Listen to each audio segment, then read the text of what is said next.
Hi, I'm Vicky. Welcome back to my channel. Today I'm going to continue showing you what I did to make my steampunk costume. So the last part on this tank top is to sew on the frilly bits.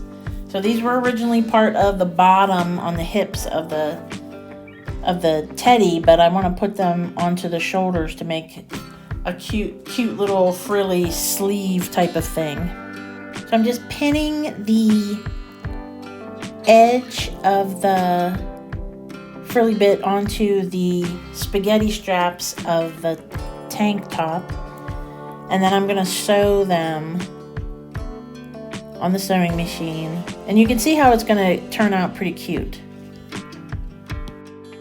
So I just used some really not matching green thread. I don't really have a color enough of this sort of a slightly turquoisey green, so I just use a sort of a forest green because I figured you wouldn't really be able to see it, and the costume itself is so elaborate once I'm done that won't be what people are noticing, at least I hope so. So I just sewed these straight on. I didn't really do anything special in terms of hemming or, I just pinned it and started sewing. So I mentioned in the previous video that this was my mom's sewing machine. And right here, something happened to the motor.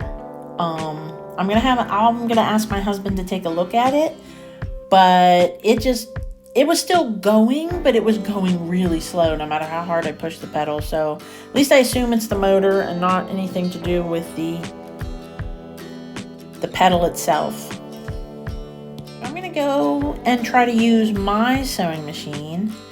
And as I also mentioned in the previous video, I think because of the information I found about the way the pressure setting was set, that I'm going to be able to use this without the birds nesting that caused me to start using my mom's sewing machine in the first place. So hopefully this works out.